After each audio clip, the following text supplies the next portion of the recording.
I want to extend a warm welcome to you today. Everyone is welcome here. You are welcome here regardless of your age, your race, your income, your religion, or the gender with which you identify. You're welcome here regardless of who you love, who you vote for, the regrets that burden you, or the mistakes you have made. In this safe community, we support each other in the sacred task of becoming, celebrate the transcending mystery of life, and rely on the transforming power of love. Here, we revere the words of the great teachers, such as Jesus, the Buddha, and Confucius. It is, however, the task of every UU to be their own Buddha, their own Jesus, their own Confucius. It is our work as a community to walk with each other along the pathways that lead towards happiness, compassion, and life fully lived. And while we are a safe harbor where there is solace and healing, we are also a launching pad from which we are propelled into the tumult of life to live courageously, justly, and lovingly. In this sacred place, we create the structures that lift up the downtrodden, set the captives free, and heal the brokenhearted. Here we have learned that to be fully human is to be fully divine, and that with a little help from our friends, we can each tell our own unique story. Good morning, everyone. This worship service is inspired by a book I picked up a couple months ago called Enchantment, Awakening Wonder in an Anxious Age. So in this service, we'll look at how experience with the natural world and its elements of earth, water, fire, and air can awaken us to a sense of awe and wonder and spirituality that is often buried by the struggles and pace of everyday life. Finding spirituality in nature is a source of one of our living traditions of UUism. The interdependent web of life is one of our 7 principles, as is a free and responsible search for meaning. We have in our Unitarian ranks the likes of transcendentalist authors and poets like Thoreau, Ralph Waldo Emerson, who revered humanity's connection to nature as a source of truth. We have in our 6 sources spiritual teachings of earth-centered traditions which celebrate the sacred circle of life and instruct us to live in harmony with the rhythms of nature. And I know that so many of our own community find awe, joy, and a sense of spirituality in connecting to the natural world. And I've asked a handful of people to share that with us this morning in different ways. I chose this book not because it says anything earth-shattering, but because it was a lovely tale of one woman's quest to use deliberate connection to the natural world to help her navigate fatigue, anxiety, and disenchantment. This quote is what drew me in. Enchantment came so easily to me as a child, but I wrongly thought it was small, parochial, and a shameful thing to put away in the rush towards adulthood. Now I wonder how I can find it again. I think when I was young, it came from a deep engagement with the world around me, the particular quality of experience that accompanies close attention, the sense of contact that emerges from noticing. I worked hard to suppress all these things. I thought it was what I had to do in order to grow up. I never realized what I was losing. But enchantment cannot be destroyed. It waits patiently for us to remember that we need it. And now, when I start to look for it, there it is, pale, intermittent, waiting patiently for my return.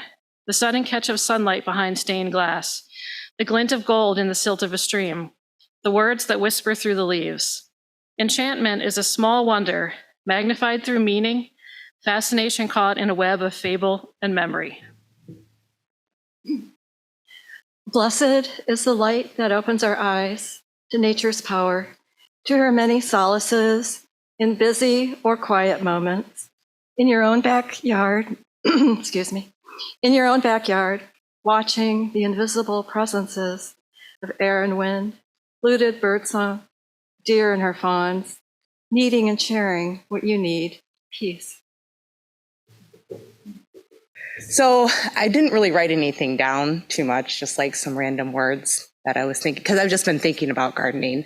And it's like allowed me to like roll back into like all the way back to like my earliest memories of like being in the garden with my dad, and like picking vegetables and eating them fresh and stuff.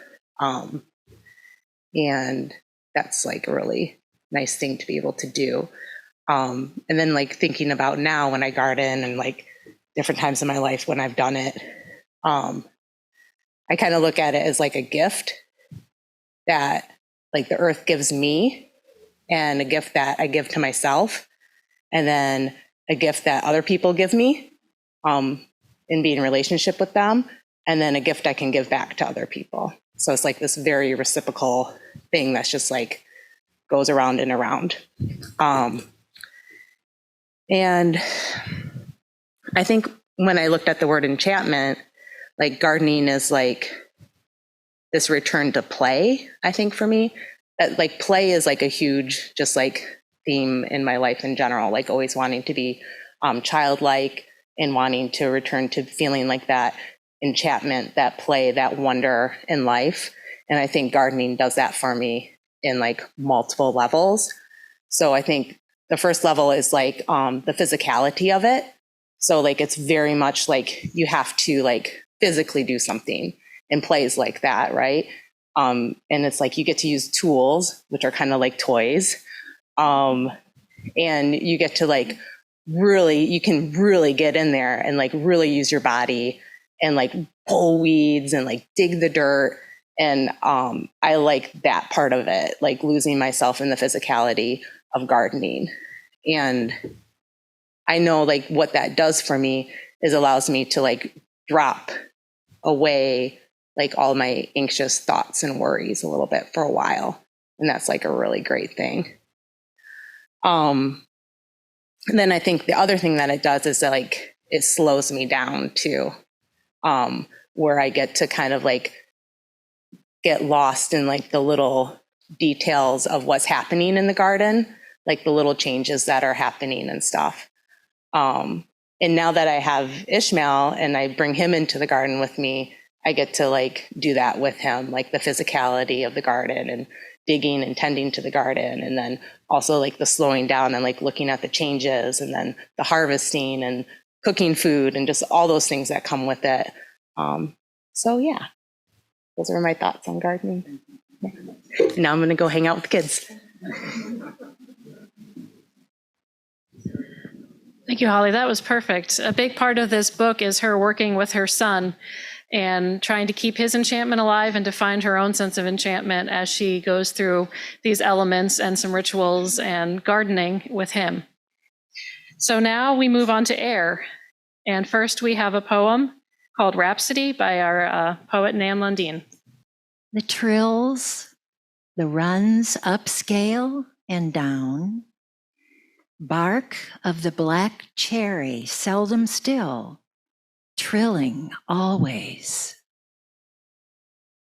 Green crescendos through the valley, sun lighting the tops of trees, high notes, climbing from roots anchored in the dark.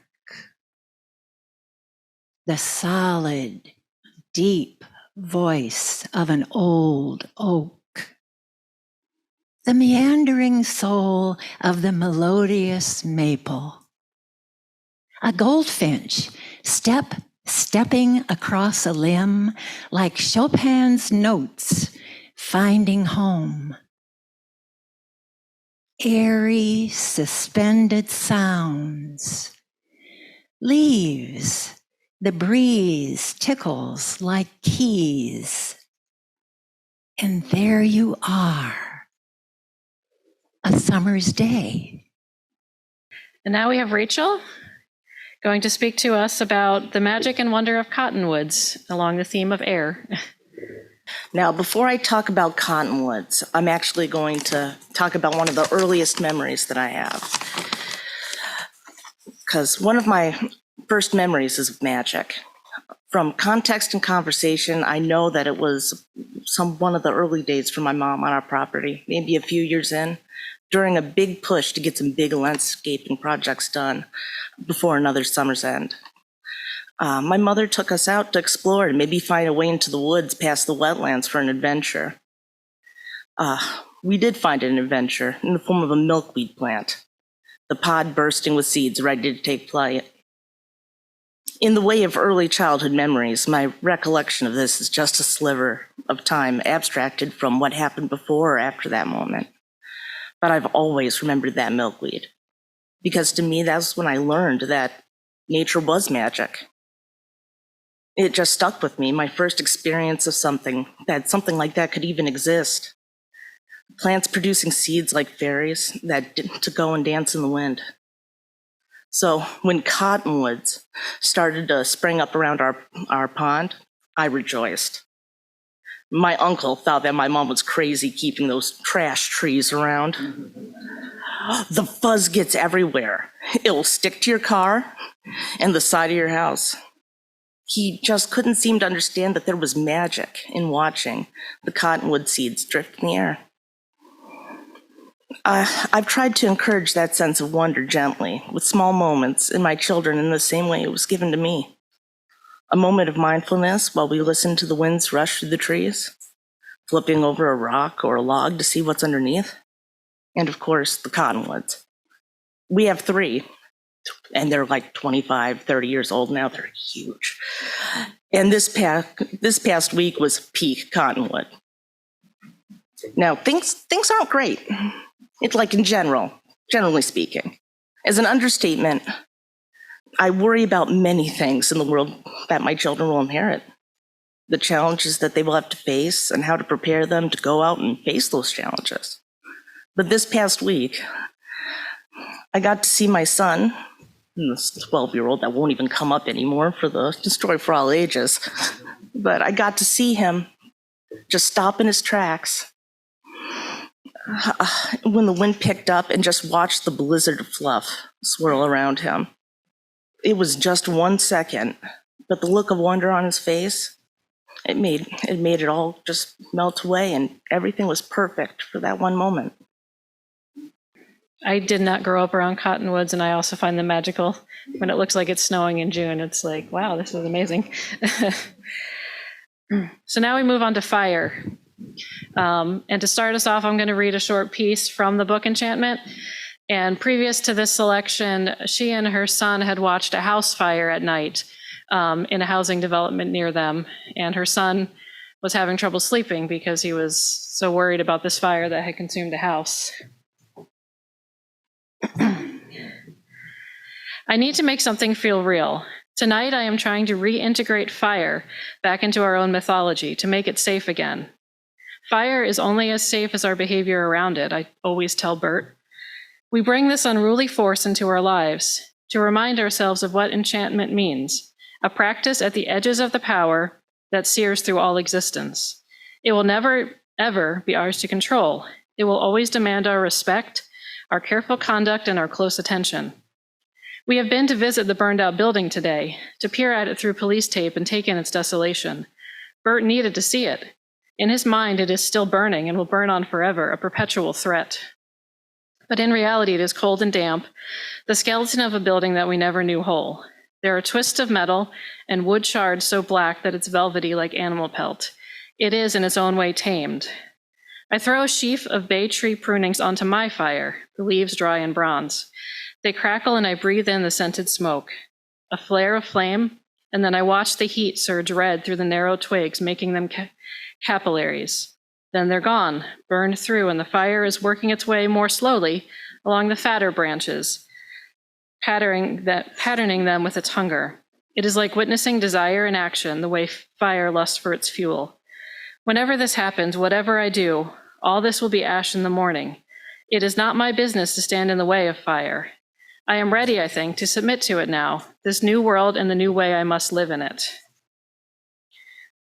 When we look for enchantment to give us direct, concrete revelations, we miss the point. It is too big for us to swallow all at once. It teaches us in constellations and invites us to undertake the slow, lifelong work of assimilating a moment. And now Jim is going to bring us a reflection on fire as well. How many people here have ever been sat by a fire and felt kind of pulled into it, felt kind of meditative? And yeah, we've all had that experience.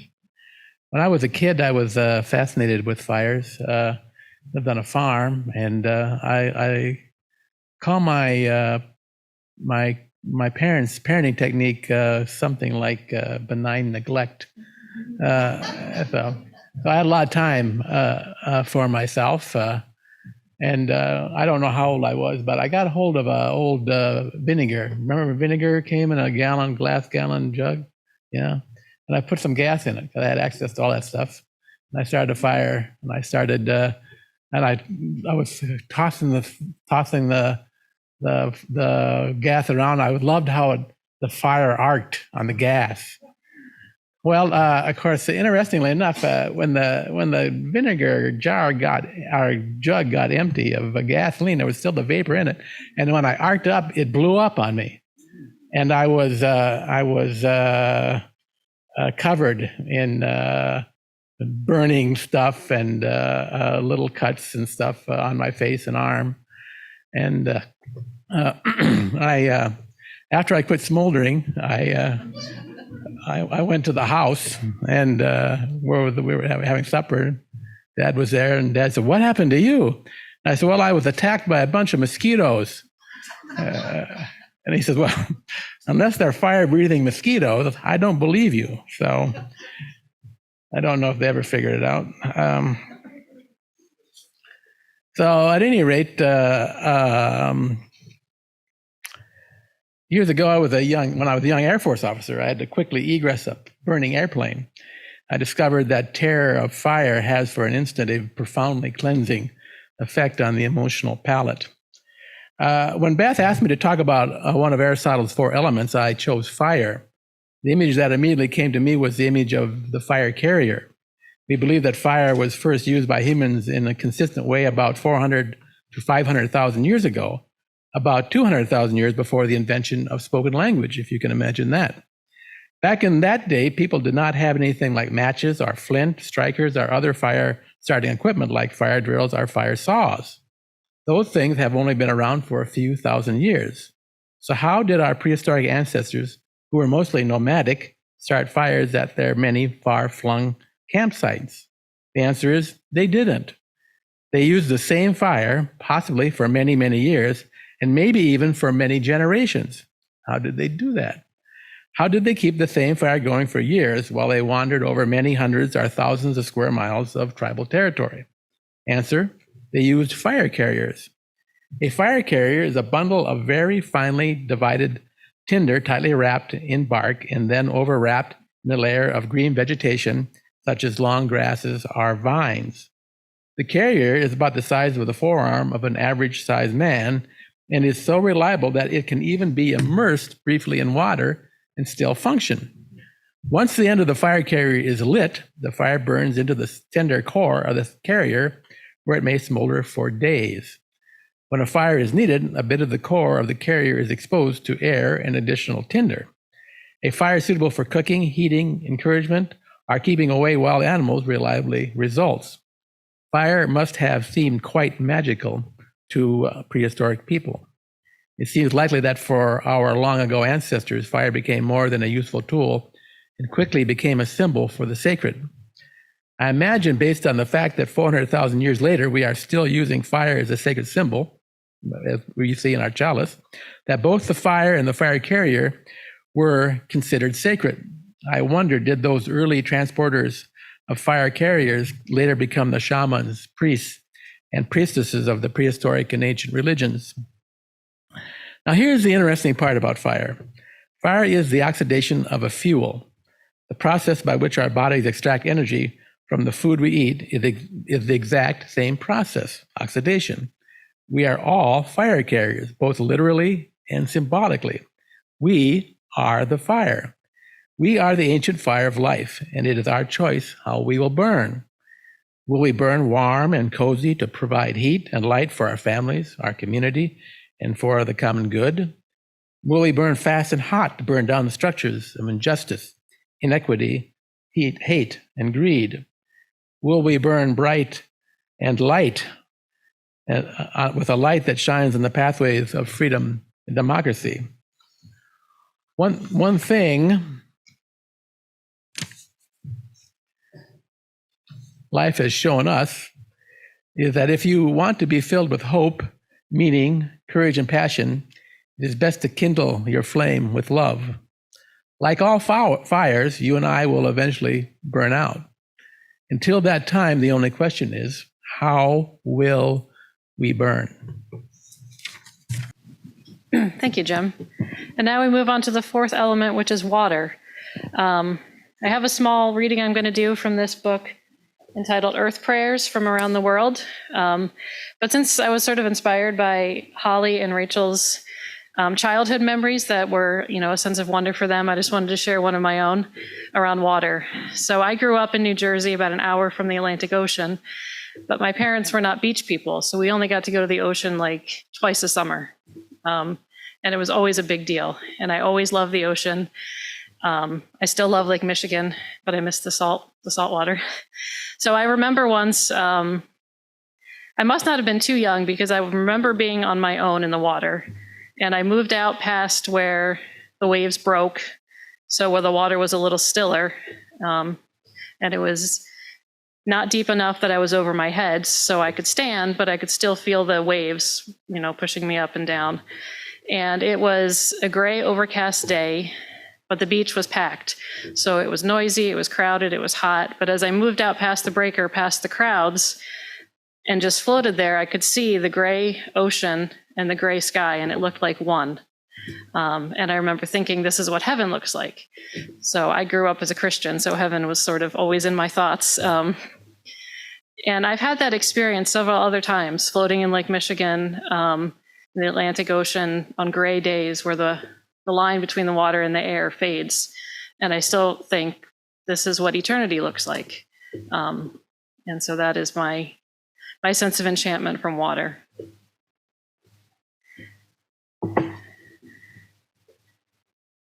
And then this is a poem from Thomas Merton.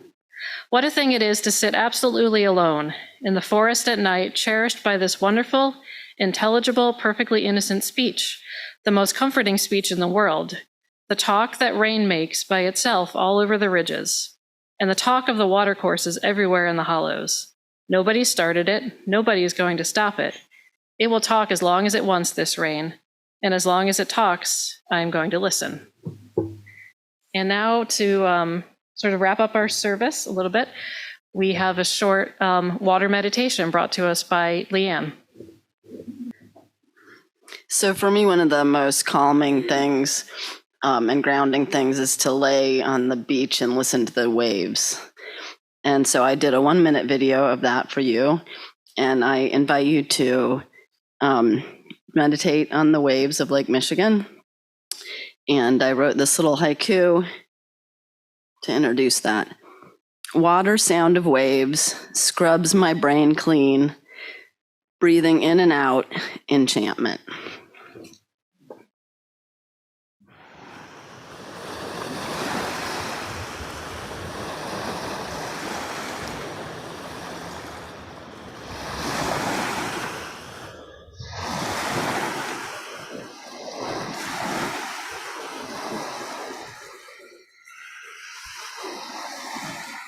By Wendell Berry.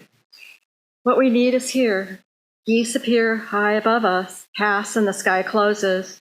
Abandon as in love or sleep, holds them to their way clear in the ancient faith. What we need is here. And we pray, not for new earth or heaven, but to be quiet in heart and an eye clear. What we need is here.